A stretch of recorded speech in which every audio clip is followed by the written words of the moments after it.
bom dia a todos, sejam todos bem-vindos ao Projeto Astral. Meu nome é Renato e dando sequência às aulas hoje é sobre sexologia agnóstica para o casal iniciante.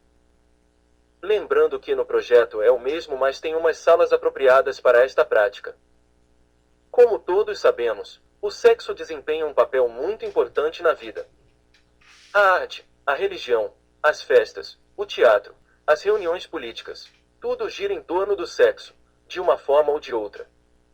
Qualquer diálogo entre mulher e homem é, essencialmente, de caráter sexual.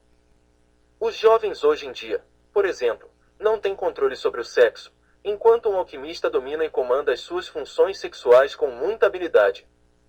Todos nascemos pelo sexo, pelo útero criador. Todavia, nos dias de hoje, nesta época tenebrosa, o sexo é mal visto e considerado uma atividade inferior e unicamente lúdica. Nas culturas antigas, o sexo era considerado como a chave da vida e os próprios monumentos assim o indicam.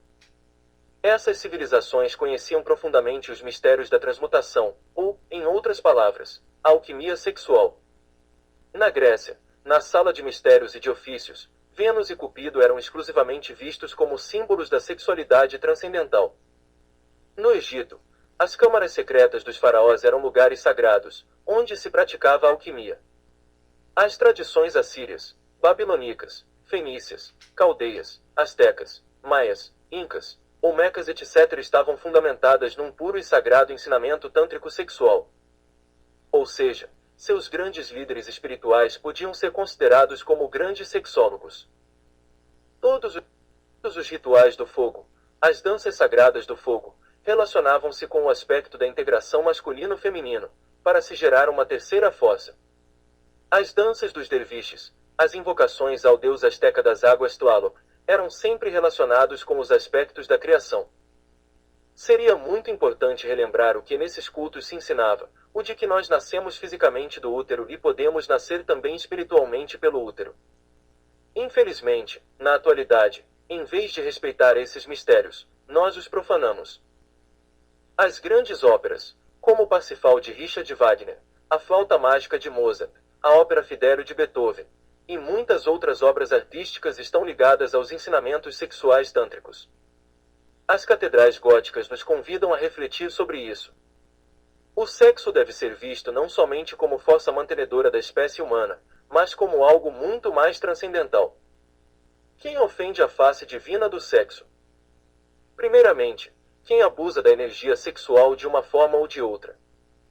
Os que praticam sexo com inúmeros parceiros ao longo da vida, os masturbadores, os adúlteros, os fornicários em geral. Também abusam do sexo os que tentam escapar do sexo, transformando-se em celibatários, como muitos pseudo-sacerdotes, anacoretas, emitões, enfim, os sexofóbicos, que pensam equivocadamente que o sexo é algo inferior, negativo e anti-espiritual. Havia algumas seitas fanáticas no Oriente em que seus adeptos eram enclausurados, e no afã de se purificar, de se santificar, deixando de pensar no sexo, eles eram sumariamente castrados, acreditando-se, com isso, que eles se aproximariam de Deus. Porém, o resultado é exatamente oposto, ou seja, em vez de entrarem em contato com forças divinas, do alto, afastavam-se delas. Esse processo termina tornando os verdadeiros adeptos da mão esquerda, e vítimas de forças abismais.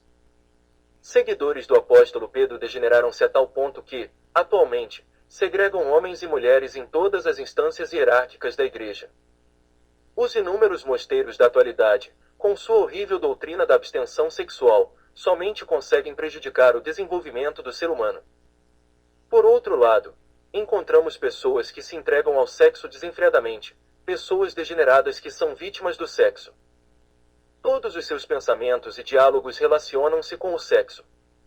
A tendência desses indivíduos, no decorrer do tempo, é a morte prematura. Essas pessoas também podem cair na prática da homossexualidade com o passar das encarnações, pois o sexo normal já não os satisfaz. Além dessas opções, a repressão e o extravasamento, que são as duas faces de uma mesma moeda, ou seja, a infrassexualidade, a sabedoria agnóstica vê uma terceira, que leva o ser humano, tanto o homem quanto a mulher, a aproveitar do poder mágico do sexo para sua própria regeneração. É nesta terceira via que o estudante e a culturista deve trilhar. A terceira via do sexo, que a gnose preconiza, resume-se na sábia e equilibrada condução da inseminis, ou entidade do sêmen, aproveitando as suas energias para chegar a estados superiores de consciência. Apesar de a humanidade se encontrar degenerada em uns 97%, ela tem ainda uma imensa capacidade de regeneração, desde que seus órgãos criadores não estejam afetados, maculados, seja por acidentes, enfermidades ou cirurgias. Todavia, a humanidade poderia se regenerar à medida que encontrasse as chaves da autossuperação física e psicológica, nos mistérios do fogo sagrado. Infelizmente, a maioria das pessoas crê piamente que se salvará sendo bons pais, pagando os estudos de seus filhos, pagando impostos ou ajudando aos pobres e necessitados, enfim, cumprindo com suas obrigações familiares e sociais. Por ignorância do conhecimento iniciático, aceitam qualquer coisa, menos que o sexo possa servir de arma para a autorrealização espiritual. Não sabem e não querem saber que o sexo é a chave da vida e da morte, não somente da vida material, mas do próprio espírito interno. Há pessoas que mal chegaram à idade de 40 anos e já se parecem com anciões, vítimas do mau uso do sexo ao longo de sua vida. Possuem debilidades nos 5 sentidos, seus órgãos internos falham, sua mente é débil, sua memória é idem. No entanto, há anciães que já ultrapassaram os 70 anos e que carregam grande capacidade juvenil de percepção e captação das verdades da vida. A que se deve isso? Pois ao conhecimento e à prática da transmutação sexual. Em resumo, ao não derramamento das energias sexuais. Quanto maior a quantidade de energias transmutadas, maior a condição para a eliminação dos agregados psicológicos e de fortalecer os neurônios o praticante gnóstico terá. Para a transmutação, necessitam-se corpo são, mente equilibrada, consciência pura. Isso que na gnose se chama sexo transcendental fundamenta-se no que os antigos magos chamavam de o segredo dos segredos, ou o grande mistério maçônico, ou ainda o mistério dos mistérios, conhecido nos tempos modernos como arcano AZF. Essas técnicas permitem fabricar a alma do ser humano, que pensa tê-la, porém não a possui, somente tem uma fagulha, um resquício de alma em seu interior. Essa fagulha eventualmente se manifesta como um remorso de consciência, um pouco de misericórdia, empatia, amor, fraternidade, compaixão etc. para com o meio ambiente e com o próximo. O arcano AZF é uma série de técnicas que permitem ao iniciado gnóstico acumular uma tal quantidade de fogo interior, ou de energia psíquica, chamada pelos alquimistas medievais de ouro alquímico. Lembremo-nos de uma das máximas alquímicas que reza transmutar o chumbo em ouro. Esse chumbo da filosofia alquímica são nossas energias psíquicas, emocionais e mentais não trabalhadas, mal canalizadas e perdidas torpemente, de forma egóica e instintiva, ou seja, não consciente. A finalidade da transmutação sexual por meio do arcano AZF é precisamente desenvolver uma energia superior que possa trazer uma alta vibração dentro do organismo psicofísico e também para a eliminação de nossos inúmeros estados psicológicos subjetivos. O arcano AZF, trabalhado positivamente, produz 2 efeitos no praticante. Primeiro, a transmutação sexual e consequentemente a criação dos chamados corpos solares. E segundo, o despertar da força mágica que no Oriente foi batizada com o nome de Kundalini. O sexo deve ser puro e natural e o casal heterossexual deve dominar as diversas funções sexuais de seu corpo e sua mente. O casal alquimista precisa controlar seus esfíncteres, que controlam a saída, ou não, do inseminis. Para isso é necessário utilizar-se a imaginação e a força de vontade, para que o corpo nem sequer chegue perto do orgasmo e da ejaculação seminal.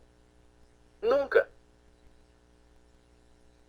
A prática da transmutação sexual deve sempre ser feita com amor e respeito mútuos, sem violar a natureza, ou seja, esta prática de suprassexualidade não pode ou deve ser efetuada quando um dos parceiros não estiver saudável, equilibrado.